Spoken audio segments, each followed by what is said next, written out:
Hi, and welcome to the Reclamation Project podcast. We are so glad that you're here, that you're listening, and hopefully that you're a part of the conversation. The last couple of weeks, we've really been diving into the subject of marriage and relationships and just how to navigate through those. And we've talked about boundaries and love languages and communication styles and just all sorts of things. And today we're going to take it a step deeper. When we talk about marriage and we use the words marriage and spouse and partner, that is something that you can easily, if you're not married, if you don't have a partner, you can interject whatever status that you have into this conversation and hopefully get the same or at least some benefit out of this conversation. So if you're single, you can be looking at it from a perspective of friendship, coworker relationship, any relationship that you might have. If you are in a boyfriend, girlfriend, or fiance relationship, you can interject that term instead of partner or spouse, and again, hopefully get the same benefit. So feel free to do that as we go along. And today we're diving into kind of a heavy topic that may be difficult to do that with.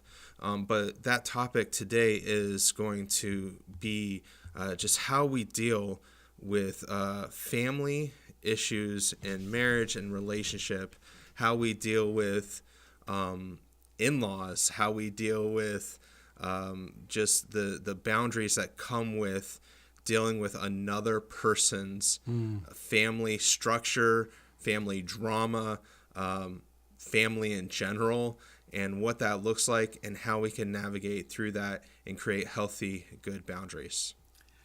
Wow, that is a mouthful. Actually, this is a difficult one, especially when I'm going to draw from personal experience. And the only thing I have going for me is my wife's mom and my dad are of the generation where they don't have computers, so they don't listen to podcasts. So I do have a sense of freedom. I do have a sense of freedom here. I jokingly tell young couples who come for premarital counseling that the rule of thumb is if you marry Bart, you get the Simpsons. So once you know that going into it, you need to plan for that. I was just reading some statistics earlier this morning. It said 96%. This was in 2016 was the last in-law survey. 96% of males have experienced at least some negative stress and or energy at them from their in-laws. 96%. So, I guess if you're the 4% out there who can go hunting into a ball game with your father-in-law and you can actually call your mother-in-law mom, if that's you, then maybe you don't need to listen. But the rest of us probably need to feel and find out a way to navigate through in-laws. Now, Jeremy, how long have you been married? 10 years. 10 years. On a scale of 1 to 10, with 1 being crap and 10 being amazing, and this is probably hard to answer, but from your in-laws' perspective to you, where do you think your relationship is with them? From their perspective? Yeah. Oh, geez. I don't know. Probably, I would say somewhere in the neighborhood of 6, 7. Okay, that's not bad. And then from your perspective, what would you say the relationship score? 10. That's a 10. good answer. And the cool thing about podcasts is you can't see fingers being crossed, you can't see eyes being rolled, but 10's a good answer. It's always a good answer. I'll tell you, I think when I was first married, and I'd mentioned that in a prior podcast, my wife was 16 when we got married. No, she wasn't. In-laws were tough. They hadn't given up the right to raise their child, but this child was now my wife. That even sounds weird to say. That almost sounds like a CPS call. Yeah. We might want to do that over again. Yeah. Might want to rephrase. Yeah, let me reframe that because that just doesn't sound good. So the problem was usually there's some competition there. Everybody still wants the rights to the emotions given off by the person. And I had to learn over years it's not about competition, it's about collaboration. And I was a competitive guy, so I had to win. and you just don't win in that scenario. When I do premarital counseling, we work through the fact that Genesis 2 says that a man, and when it says man, it's the combined woman and mankind, is to leave their father and their mother. Now, it's not that you turn their back on them, you disrespect them, you just don't talk to them anymore. He's saying there's now a new priority in this relationship, and you're leaving the two greatest influences in your life. Usually, some of us, we've talked to baggage about some of our baggage came from our parents, but for the most part, the two most influential people in your life have been your parents, and you're to leave them because now I have a brand new responsibility that must be priority. So I like to let people know that when I do premarital counseling for young couples, it's almost always because one or both haven't learned to let go properly. And sometimes that one case out there that the in-laws, and sometimes they're your parents or theirs, just don't know how to let go. Now, you were the baby of the family, Jeremy? Yeah. So by that time, your mom's like, hey, just get out? How does that work? No, I was it get out? I think that they tried to at least point that direction and act like that's what they wanted. Yeah.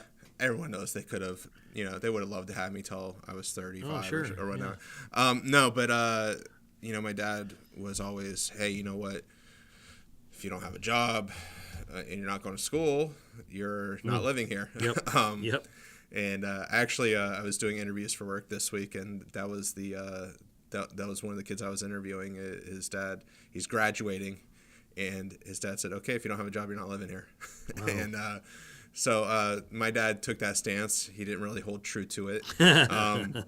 But yeah, I was there till 21, and then I moved out, and I was living on my own. But, at the same time, it took a long time to let go of that. I was still going over to my parents' house for laundry and stuff like that at times and whatnot. But it took a little bit to break. Yeah, I'm not sure we covered it a week or two ago when we talked about boundaries, but in this point, when it comes to families, boundaries are the most important thing that you could do. Together, you and your partner, set this boundary up to what it's going to look like. Holidays, because it's just the nature of family to be pulling at you. Everybody wants, especially the young married couple, they want you over for dinner 3 nights a week. And so if your family wants that and her family wants that, now you only got 1 night a week you can spend together.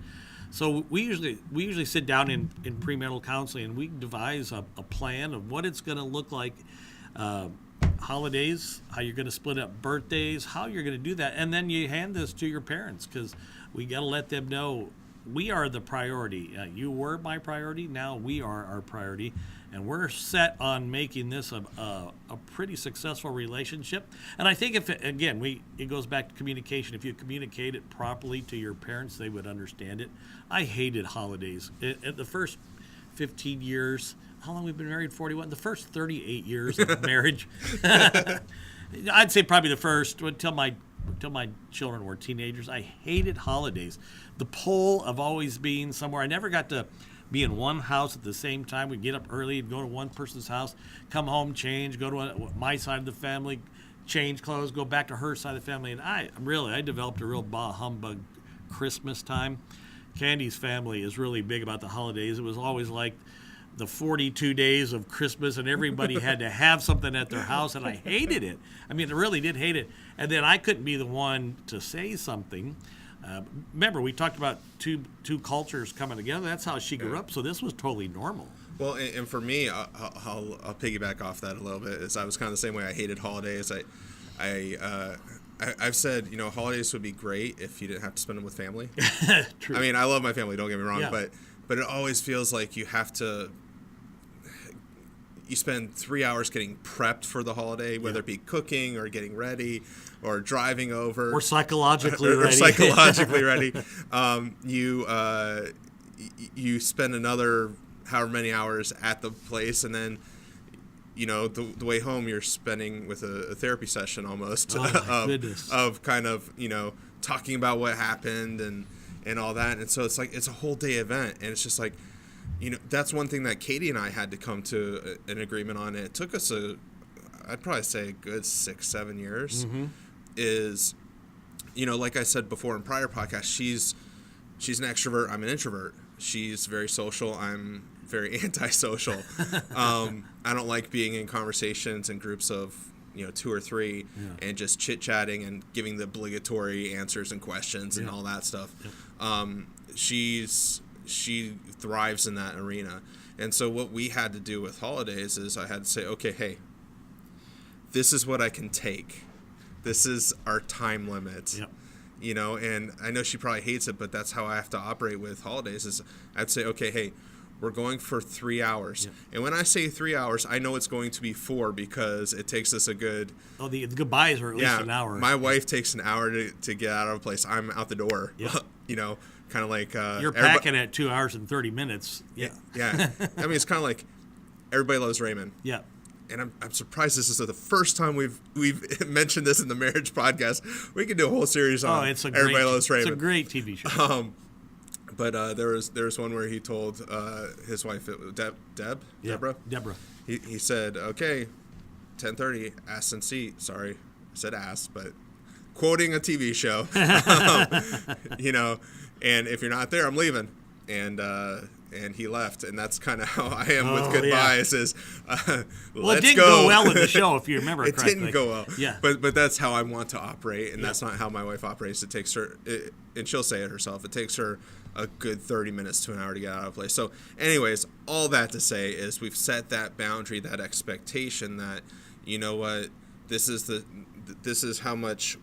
Kind of endurance that Jeremy has to be in this setting. Yep. And so we kind of negotiate back and forth, hey, I want to stay a little bit longer. That was last night, my cousin's wedding. She knows I want to be out of there an hour to 2 hours after the wedding's over and we're at the reception. And she wants to dance all night. Yep. And so she wants to be there for 5 hours. We settled on somewhere in the neighborhood of 3.5 to 4 hours. But she set that expectation when we were driving. She said, hey, just to let you know, I want to dance all night, and I want to have fun, and I want to enjoy myself. We are kidless for the first time in a few months. Of that. Yep. So we had to set that expectation, and we often have to set that expectation at any family gathering, whether it be holiday or whatnot. And it doesn't matter what side of the family, both sides, correct? I mean, this. Yeah, definitely. I mean, she loves being around my family too, and I love being around my family. But there's only so much endurance that I can. Endurance a bad connotation. Yeah, it comes across bad, but I understand what you're saying. But I can only. Your sweet spot is about 2.5. Exactly before I start getting cranky and tired and all that. So if you made a promise to her, then it's really up to you then to really make sure you're engaging in that 3 hours, correct? Because it will and can be used against you on the ride home. And while I said it took us 6-7 years, okay, so the last 3 years I've been learning that concept of how you just can't make a boundary and then that's it. You can't just sit on your phone or watch the basketball game, and I'm still trying to figure out how to get her, to do that better, I guess. Yeah. What's really difficult when you're spending a lot of time with younger couples, letting them know that you just can't share everything with your side of the family. And I'll usually start by saying, is there anybody on your side of the family or friends that love you who say you shouldn't get married? Doesn't mean we're going to change anything, but if they say no, we really need to look at it and examine that. So they'll always say, oh yeah, it's fine, but you got to remember both sides are pulling at you because they both love you. So it really became real for me when the first time when my daughter got married, my first daughter got married. Watching them walk away is tough, but then I automatically start calculating what I'm going to save on food and electric bill, and it balanced out my emotions pretty quick. Which you can turn their room into. Yeah. I got a room now. I got an office, but you have to understand the opposite side. They're letting go of their little baby, and it's difficult. But the hardest part really isn't about the family. It's about each other saying, I'm going to make you important. So if I think that's what Scripture teaches when it says to leave husband and your father and your mother. That means if someone's going to get hurt, it's not going to be my wife. It's going to be my mom if they're pulling. I remember going to Bible college. I was working full-time, going to Bible college full-time. And I came home. It was later in the evening, and as I pulled up in the driveway, I see my mom walking out with her purse. And when I think about it in my head, I hear that music of Wizard of Oz with the lady riding the bike. Dun, dun, dun, dun, dun, dun. I see my mom coming out, and she said, "Your wife just kicked me out of the house. What are you going to do about it?" I said, "Nothing. Have a nice night, Mom." And I walked in the house. I don't know what went on, but I knew who I had to side with. Yeah. And so we got in the house, and my wife told me what happened. I was able to walk it through. And I think, based on her response, because of my response of choosing her, she realized the next day, I think I was out of bounds. I think I went too far. And she called my mom and apologized. I think if I would have sided with my mom at that point, I would have, Would blown up. mushroom cloud. Yeah. Yeah. And so it's important to remember that. I entered into a union with my wife. You've entered into a union with yours. Now that's that oneness Genesis 2 talks about right after that. Well, and that letting go, I mean, I've seen it so much in friends, even in my life. Like, I remember my father-in-law, Tom, he said to my dad at one point, I think it was a week after Katie and I got married, he said, "Hey, we've raised our kids. Now they got to do it themselves." And I've seen where people have not done that, who haven't done that well, and who still to this day, 10, 15 years into marriage, their kids are still, running to them with any issues in their marriage. And you really can't run to your parents with issues in your marriage. And what's their expectation, that their parents would exactly fix it? They've never let go of that hold of that control of that of that intervening to a certain extent, and so their kids continue to run to them. And when I've seen that, I've seen, oh man, that's the mushroom cloud. That's the when your mom or your dad has to fight your battles against your husband or your wife. It's just it's something that just deteriorates relationships like crazy. Yeah. And then you kind of get a working formula. Honestly, my wife and I were just talking about this. My father-in-law passed away 2 years ago, so 38 of the years we were married, I never called him Dad. If we were at a table, I'd just like, "Hey, pass the salt." I wouldn't even call him by his first name. I don't know why. There was an awkwardness there. And I think he liked the awkwardness because it was a position of intimidation, and I always fell for that. But with my mother-in-law, I had to learn to win her over, and that was easy. So once the relationships come together and it's more like competition, now I'm looking at collaboration. How can I be respectful? How can I give the olive branch first? And it's a difficult situation. Any in-law blow-ups in your that you could share that would be maybe a vicariously learning situation? And not so much the blow-up, but how you work through it. I'm speaking of the reconciliation piece. Okay. Everyone can cite a blow-up, but because I was going to cite a blow-up that wasn't mine. That's fine. But I can't tell you how that got worked through. Because it didn't, or you don't know? Because I don't necessarily know how it worked out. Okay. But I'll go with a friend. I had a friend at one point who said that basically that their mother-in-law always intervened in the relationship, from the smallest speck of hint of a fight to huge fights. Always was there to interject, always there to say something positive, not positive, but positive about the spouse and negative about them. And that just deteriorated not only the relationship between them, but that relationship between in-laws could never form and could never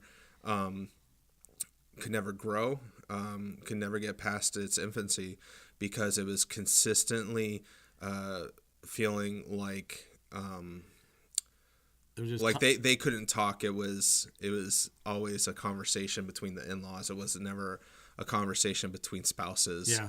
And it was always, it was a passive aggressiveness to the marriage relationship, and not so much a direct, communication because of that. Yeah. So based on what we said in a past podcast on boundaries, that becomes the responsibility of the spouse whose parents are doing that. Yeah. For me to go fight that would only be troublesome for my in-laws, and then they would make it difficult on my wife.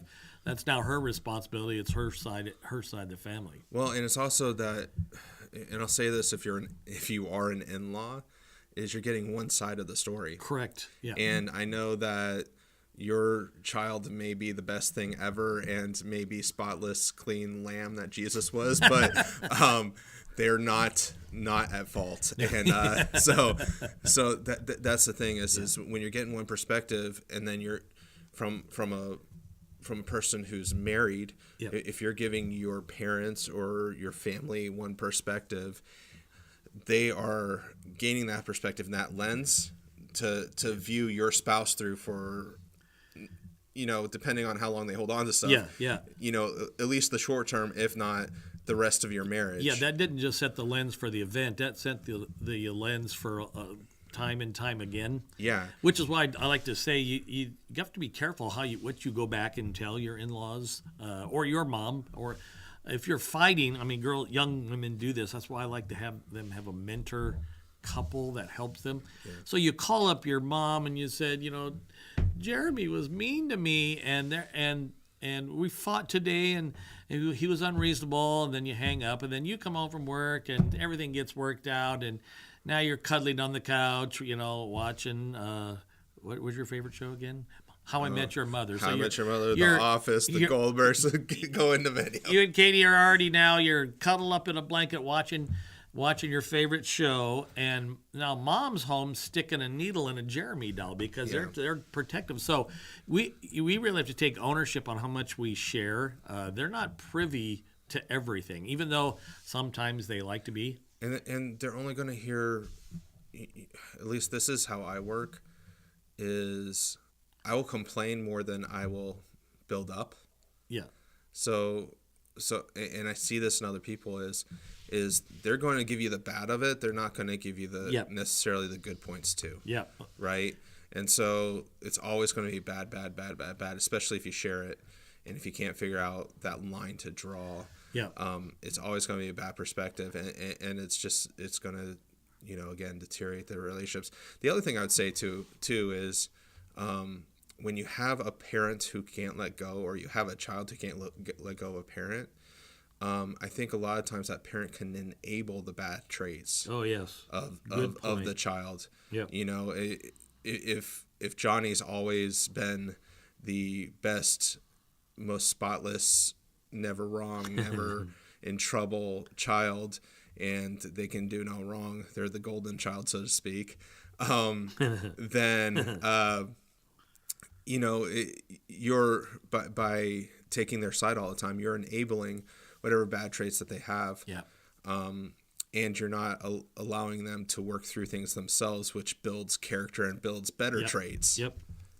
No, and then you perpetuate that to the next generation too, and then we have what we started the whole relationship series on. You've created family baggage. Yep. And you start to pass that down the line. You have a little. How old's your daughter? There should have been a quicker answer, but I know you're it's early. We're doing this like in the middle of the night in our nuclear fortified bunker. So 4. Okay, she's 4. So you got a while. But have you ever projected ahead to think about putting her hand in some hairy, over testosterone-filled man who wants to walk away with your wife? Have you worked through that scenario yet? I think when she's 42, I might not be around. 42? Yeah. I'm just thinking that. She's like, I can marry you, but I have to wait till my father passes away. There you go. Yeah, there you go. Don't talk to boys until you're 42. It's an easy premise. I don't know how it can't work and work out well. I mean, a lot of things sound good on paper, but they just don't work. So what the two things you try to avoid is putting yourself between your spouse or your partner and their parents. I've seen couples tell their spouse, "You need to choose me or your family." That's never a good. Yeah. That's never a good thing. Or the mother who will say, "It's time to leave him, so you're either choosing him or us." Well, those kind of what's the word I'm looking for? Those kind of threats and those kind of scenarios. Just what do you do if you're that person and you get that kind of ultimatum? Again, we've been given the Bible says we've been given the spirit of reconciliation, and I think if we look at that moving into everything, it, again, as you said in the opening, it translates across all relationships. So if my goal isn't to win, to prove to my in-laws, that's mother and father-in-law, brother-in-laws, sister-in-laws, all of them, if I take away my mindset of where I either have to prove to you or I'm fighting you, I have to win, and saying, God has given me the spirit of reconciliation. Now my lens have changed, and now I'm looking at a way to build bridges instead of blowing up bridges. Yeah, I mean, and I'll say this from the friendship relationship, right?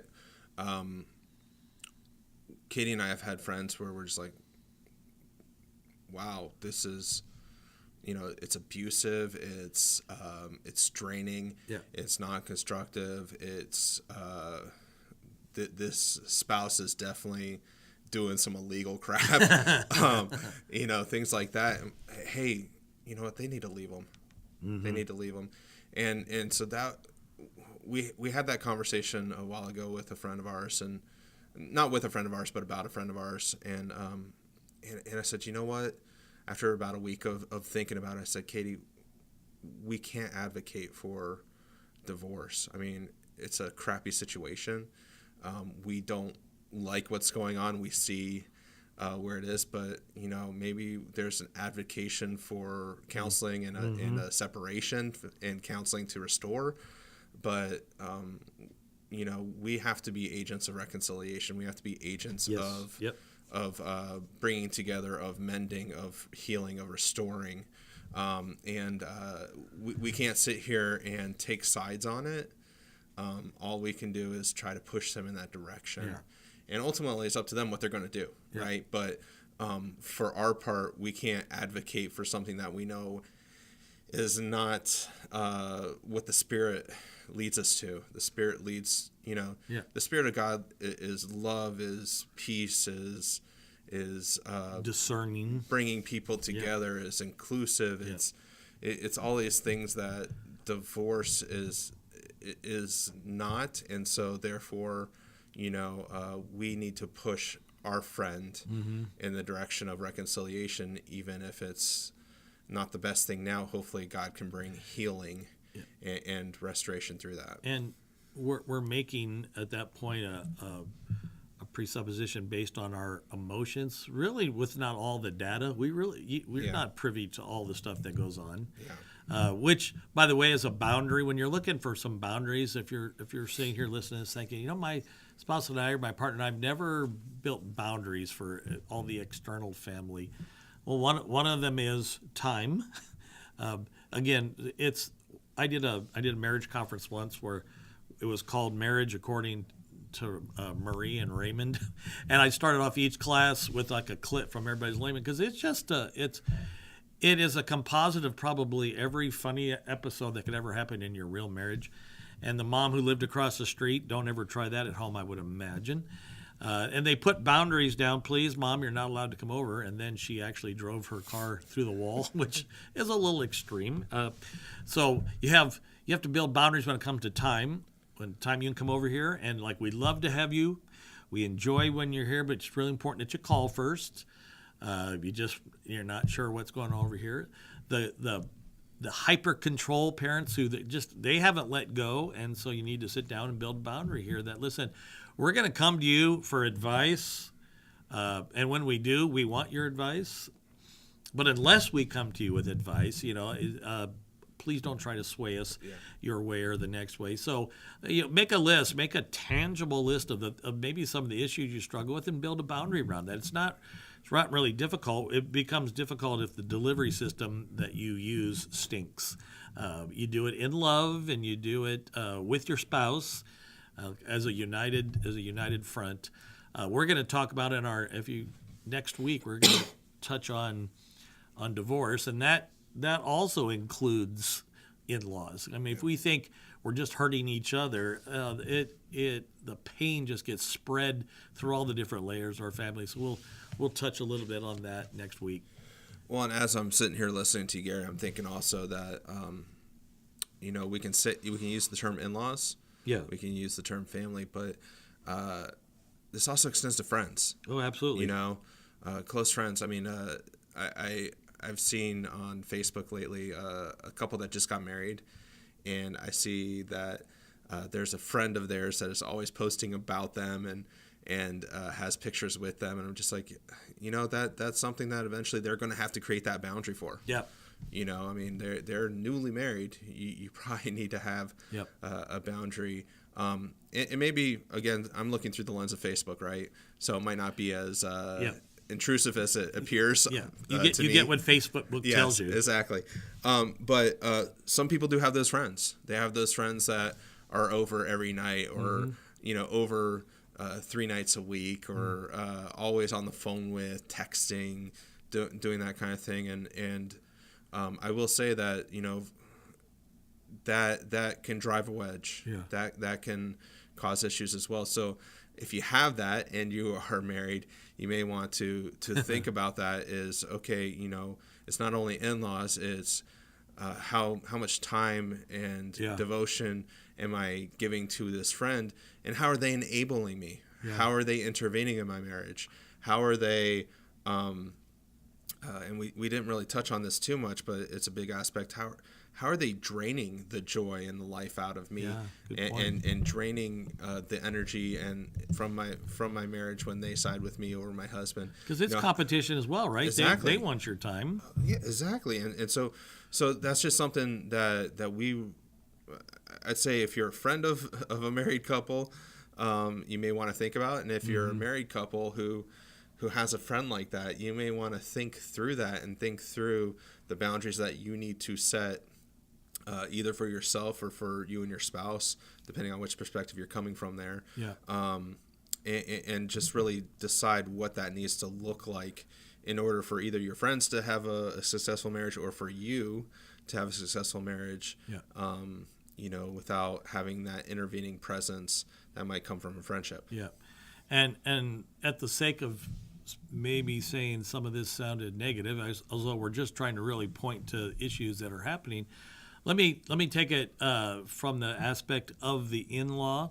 So you're watching your son or daughter marry someone, and they bring their baggage into the relationship. If we take that spirit of reconciliation and look at that, we have a wonderful opportunity to be part of that healing agent for my new in-law, my son-in-law, my daughter-in-law.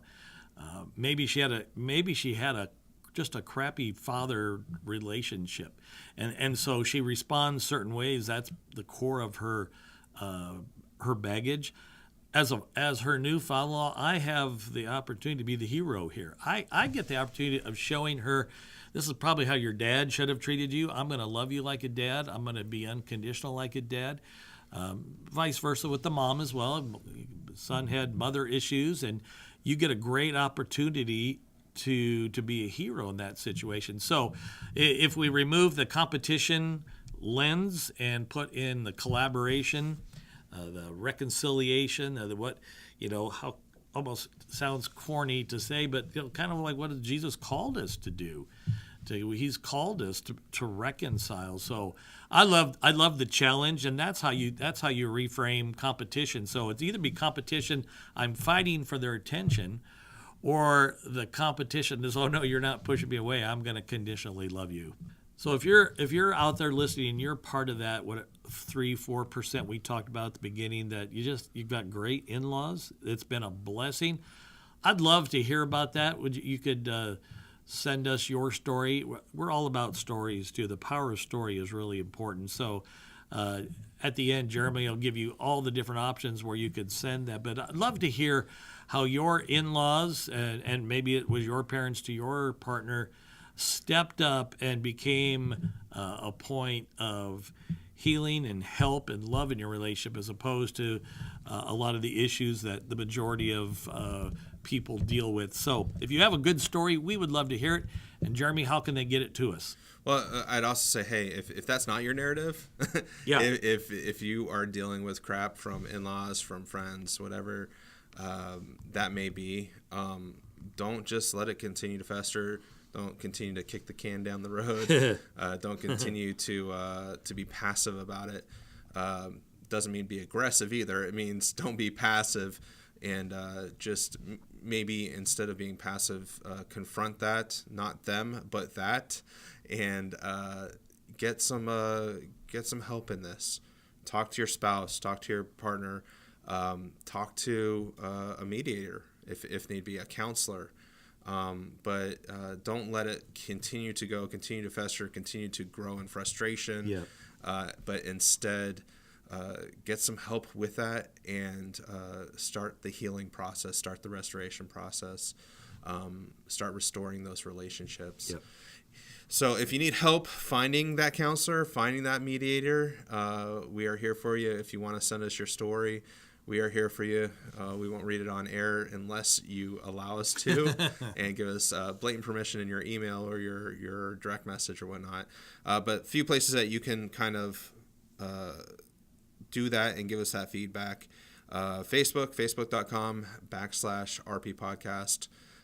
Twitter.com @the RP Podcast. And then also on Instagram @RP Podcast. We also have a website, which is rppodcast.com. You can find all of our podcasts, all of our updates, all that stuff there.